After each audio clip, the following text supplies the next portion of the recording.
रामकृष्ण हरी. संत शिरोमणी श्री ज्ञानेश्वर माऊली, तत्वज्ञ जगद्गुरु संत श्री तुकाराम महाराज आणि समचरण पांडुरंगाच्या आईसाहेब रखुमाईच्या चरणी प्रार्थना करून सेवा श्री या यूट्यूब चॅनलवरून विश्व शांती केंद्र आळंदी मायरिस MIT पुणे आणि देवभूमी देवस्थान श्री क्षेत्र ढगी यांच्या संयुक्त विद्यमाने मी डॉक्टर सुदाम पानेगावकर सेवाश्री या यूट्यूब चॅनलवरून कर्माचे सिद्धांत हा एक विषय घेऊन आपल्या सर्वांची मनापासून सेवा करतात.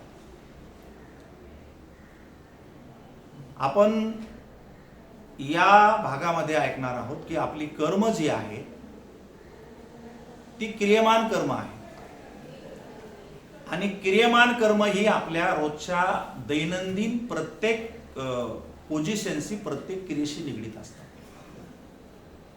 त्यामुळे आपण काल ऐकले की आपण कर्म करतोय तर तुमचे पाय कुठे आहे, तुमचे पाय कुठे जातात, तुमचं फाउंडेशन काय आहे, तर तुमचं मूळ आहे. म्हणून आपण काल सांगितलं होतं तुम्हाला की मोठी व्यक्ती गावात आली तर आपण त्यांना असं नाही म्हणत की तुमचं डोकं लावा आमच्या घराला, आपण हेच म्हणतो की तुमचे पाय लावा आमच्या घराला. तुम्ही माझ्यावर विश्वास ठेवू नका. लग्न झाल्यानंतर नवरी जेव्हा पहिल्यांदा आपल्या घरी येते तेव्हा तांदळानं भरून ठेवलेला ग्लास दारातला ती कशाने ठोकरी दे? हाताने नाही, पायाने ठोकरते. कारण या घरामध्ये मिळणारं जे सुख आहे किंवा या घरामधली जी इज्जत आहे किंवा या घराचं जे वैभव आहे ते तिच्या पायावरती अवलंबून आहे. त्यामुळे तिनं ते ठोकरल्यामुळं त्या अक्षता जितक्या लांब जातील ना आणि तिचे पाय जर चांगले असतील तर ते घर काही वर्षातच कोट्यवधी रुपयामध्ये खेळत राहतं. लोक म्हणतात तुम्हाला काही सापडलं का? ते म्हणते काही सापडलं नाही. लहान या सुनेचे पाय आमच्या घराला लागले आणि आमच्या घरामध्ये काय पाहायचं? पायामध्ये लक्ष्मी असते म्हणून आपण पायाची नेहमी पूजा करतो. पाया पडणे हा वारकरी संप्रदायाचे भांडवल आहे. पाया पडावे हे माझे भांडवल असं म्हटलेलं आहे. म्हणून पाय लक्ष्मीच्या हाती तिशी यावे कापडोती असंही म्हटलेलं आहे. पैसे हे पायीच असतात. आपण हाताने किती जरी जमा केलं, तुमचे पाय जर वागण्यात चांगले नसतील तर जे काही जातंय ना ते हाताने जात नाही, ते पायाने जाते.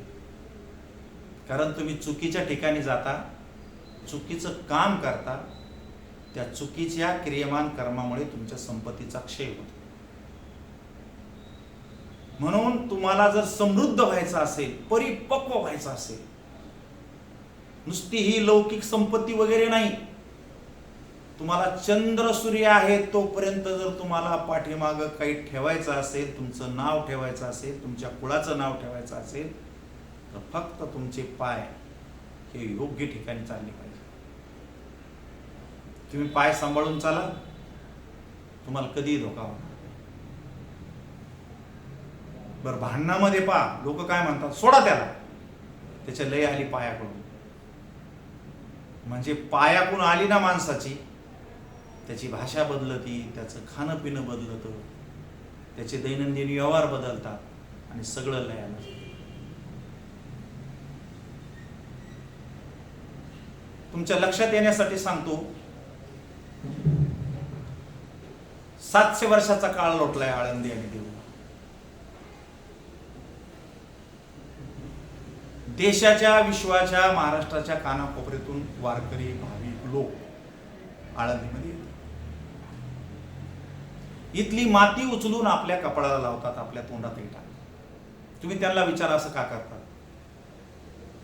ते म्हणतात या भूमीला माझ्या माऊलीचे पाय लागले. ज्ञानोबरायांचे पाय ज्या भूमीला लागले त्या भूमीचं लाखो लोक रोज वर्णन करतात. अलंकापुरी पुण्यभूमी पवित्र.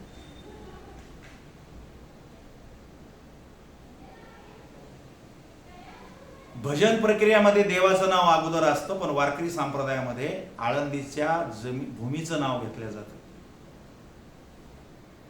मी घाटावर काम करत असताना अशा काही महिला भाविक आले की ते स्वतःचं अंग दंडवत करतात माऊलीच्या मंदिराकडे. तिथली माती उचलायची, कपडाला लावायची, तोंडातही टाकायची. आम्ही चिकित्सक. मी सहज विचारलं, असं का करते आजी, असं का करते, ही माती घेऊन तोंडात का टाकते? तर तिने सांगितलं, बाबा या माऊलीला, या मातीला माझ्या माऊलीचे पाय लागले. तुम्ही विचार करा, तुम्ही आज कुठे, तुमचं शिक्षण काय, तुम्हाला कोण विचारतं, तुमचं पोझिशन काय, तुमचे किती दिवस नाव चाललं. 700 वर्षाच्या नंतर लोक जर माऊलीच्या पायाखालची माती जर तोंडात टाकून स्वतःचा उद्धार झाला असं समजत असतील, तर आपल्या वागण्यामुळं आपल्या मातीला जेवढे लोक येतात तेवढे आंघोळी केल्याशिवाय कशाला हात लावित नाही.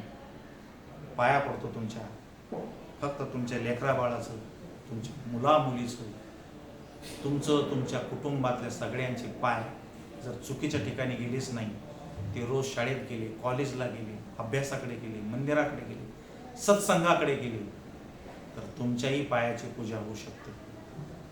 म्हणून पायाच्या कर्माने काय घडतंय यासाठी खूप दृष्टांत आहे. खूप दिवस हा विषय चालणार आहे.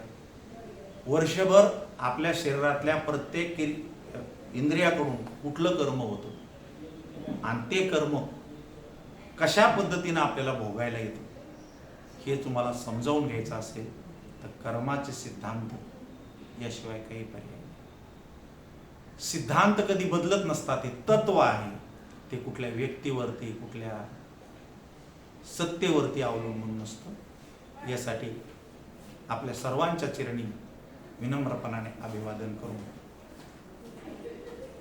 कर्माचे सिद्धांत अनेकापर्यंत पोहोचण्याचं पुण्य काम आपण करा. या बोलण्यातून, या सिद्धांतामधून आपल्या गावातील, आपल्या परिवारातील एकाचे पाय जरी दुरुस्त झाले ना, एक जरी माणूस चांगला झाला, तर मी असं समजेन माझ्या आयुष्याचं समाधान चीज. मी कुणाला तरी वाईट मार्गावरून चांगल्या मार्गावर आणू शकतो. आणि चांगल्या मार्गावर जर आणायचं असेल तर तुमच्या पायाचा पवित्रपणा, तुमच्या पायाचं पुण्य, तुमचा प्रभाव. म्हणून ज्या ठिकाणी लोकांनी पाय टाकले तिथं तीर्थ झाले. तुम्ही ज्या ठिकाणी पाय टाकाल तिथं भांडणं व्हाल. म्हणून कर्म याचं मूळ वर आहे आणि फळं खाली आहे. त्यामुळे इथेच चांगलं राहायचं असेल आणि वरही चांगलं राहायचं असेल तर इहपर लोकी सुखी आणि शुद्ध ज्ञान ज्याची मुखी. ते शुद्ध ज्ञान तुम्हाला कर्मातून सोडू शकतं. त्यासाठी पुन्हा एकदा आपल्या सर्वांच्या चरणाशी प्रणाम करून तुम्हाला एवढंच सांगेल की हे जर गेलेच नाही कुणीकडे चुकीच्या ठिकाणी तर चुकीचं होईल तरी कसं.